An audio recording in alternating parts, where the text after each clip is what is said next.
ये कहानी एक हिंदी सस्पेंस स्टोरी है। कहानी अंत तक ज़रूर सुने। साथ ही ऐसी और कहानियाँ पढ़ने के लिए आप मेरे इस चैनल को सब्सक्राइब कर सकते हैं। चलिए कहानी की शुरुआत करते हैं। मेरे बेटे की शादी मैंने मुश्किल से की। वो एक लड़की से प्यार करता था, लेकिन मैं नहीं चाहती थी कि उसकी शादी उससे हो। मैंने उसे बहुत समझाया और उसकी शादी गांव की एक सीधी सादी लड़की से करवा दी। लड़की का नाम सुधा है।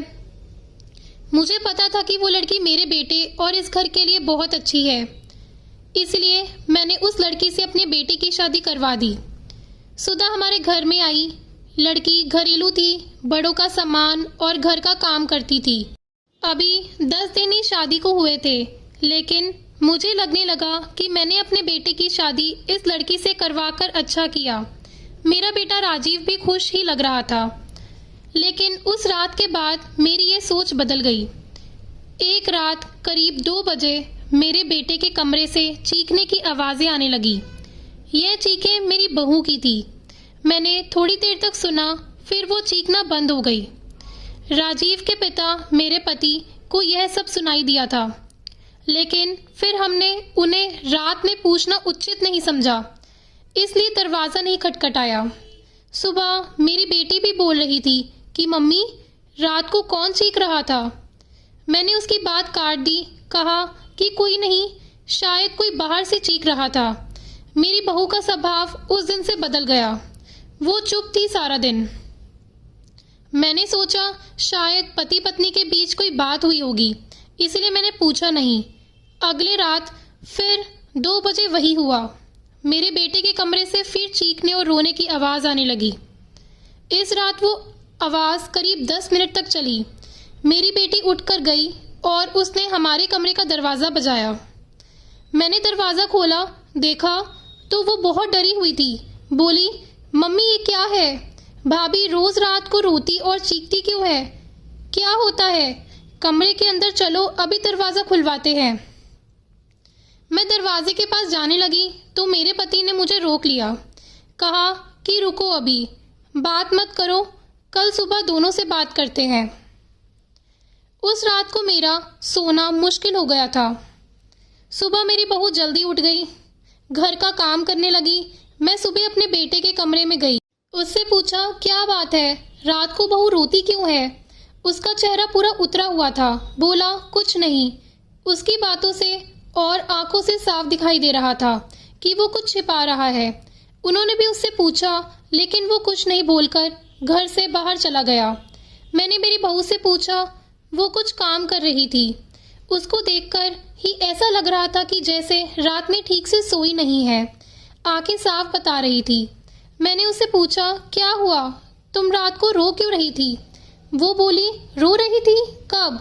नहीं तो, मैं तो सो रही थी और मुझे तो कोई आवाज़ नहीं आई। आप क्या बात कर रही हो? उस कमरे में ऐसा क्या हो रहा था, ये बात या तो मेरी बहू जानती थी या बेटा, लेकिन दोनों ही कुछ नहीं बता रहे थे।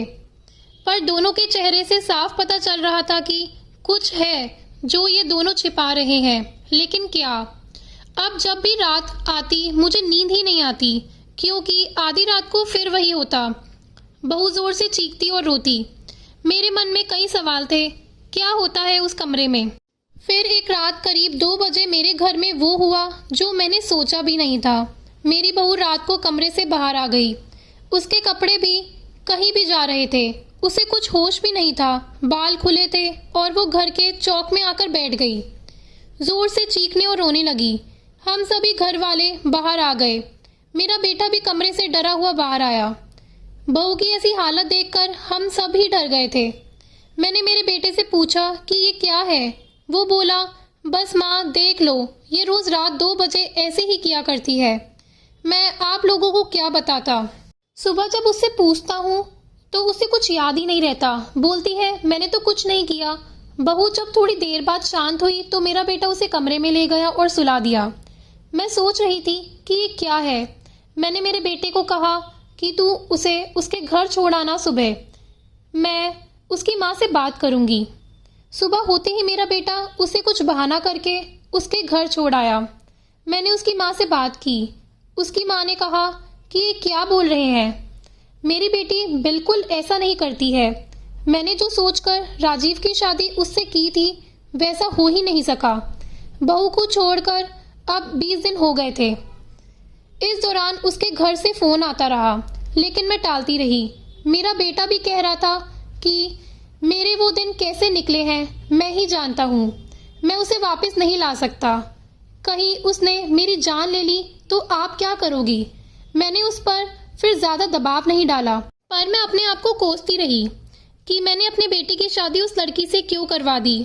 अब मेरे घर में कोई नहीं चाहता था कि वो वापस आए। इन्हीं सब बातों में 3 महीने निकल गए। फिर एक दिन अचानक ही मेरी बहू अपने सामान के साथ वापस मेरे घर आ गई। वो आते ही मुझसे कहती है, माँ जी, मैं जानती हूँ कि आप मेरे बारे में क्या सोच रही हैं, लेकिन सच क्या है ये आपको नहीं पता। उसकी बातों से मुझे लगा कि कुछ है जो वो बताना चाहती है। मेरा बेटा घर आया और उसे देखकर गुस्सा हो गया।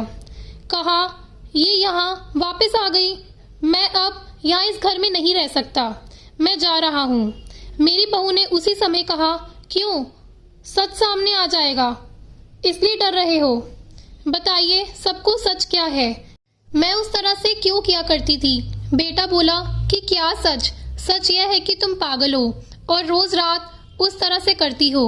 बहू बोली कि माँ जी, आज अगर सबसे ज्यादा दुखी और परेशान है तो वो और कोई नहीं, मैं हूँ।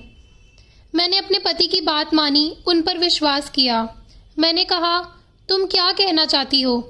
फिर मेरी बहू ने जो बताया उसे सुनकर मेरे पैरों तले जमीन खिसक गई। वो बोली कि आपके बेटे ने मुझे पहली रात से ही नाटक करने को कहा था, लेकिन मैंने नहीं माना।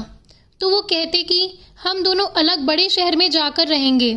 उन्होंने कहा, ऐसे मेरे घर वाले मुझे नहीं छोड़ेंगे, लेकिन तुम इस तरह का नाटक करोगी तो वो डर जाएंगे और फिर हम अलग रहेंगे। पहले मैंने बोला कि यहाँ सबके साथ अच्छा है, लेकिन फिर जब वो मुझसे बात नहीं करते थे तो मुझे उनकी बात माननी पड़ी। और फिर मैंने जब सब नाटक किया तो इन्होंने मुझे घर पर छोड़ दिया। मुझे आप सभी की नज़रों में पागल और ना जाने क्या साबित कर दिया। उसके बाद मेरा फ़ोन भी नहीं उठा रहे। मैं उनका वहाँ मेरे घर पर इंतज़ार कर रही, लेकिन वो नहीं आए। मैं समझ गई कि उन्होंने मुझे बेवकूफ़ बनाया है, मुझसे झूठ बोला है। ये मुझे अपनी ज़िंदगी से भगाना चाहते थे। मैं इस बात को समझ गई। अब मैं खुद ही इनसे दूर चली जाऊंगी, लेकिन मैं चाहती थी कि सच आप सभी के सामने आ जाए। मुझे बहू की बातों पर पूरा विश्वास हो गया था। मेरा बेटा बोला, तुम्हें इसे रखना है तो रखो, मेरी शादी तुमने उससे नहीं होने दी जिससे मैं चाहता था, और इस गांव की लड़की से करवा दी। मैं चाहता था कि ये भी यहाँ से चली जाए और तुम परेशान होकर सोचो कि ये मैंने क्या किया। अब भी मैं इसे अपनी पत्नी नहीं मानता। मैंने मेरे बेटे को कहा कि बेटा, तुझे इस घर में रहना है या नहीं, इसका फैसला तू कर ले। मेरी बहू इस घर में ही रहेगी, और जो इसे इसका हक और इज्जत नहीं देगा वो इस घर में नहीं रह सकता। तो इस तरह की साजिश कर सकता है, वो भी सिर्फ अपनी माँ से बदला लेने के लिए। एक भोली लड़की को कुछ भी करने को कह सकता है, पर बेटा जरा तू सोच, तूने इसे जो करने को कहा इसने किया। अपने बारे में और किसी के बारे में कुछ नहीं सोचा, सिर्फ तेरा सोचा। सोच, ऐसी पत्नी कहाँ मिलेगी? तू बहुत बड़ा अभागा है जो इस लड़की को छोड़ेगा।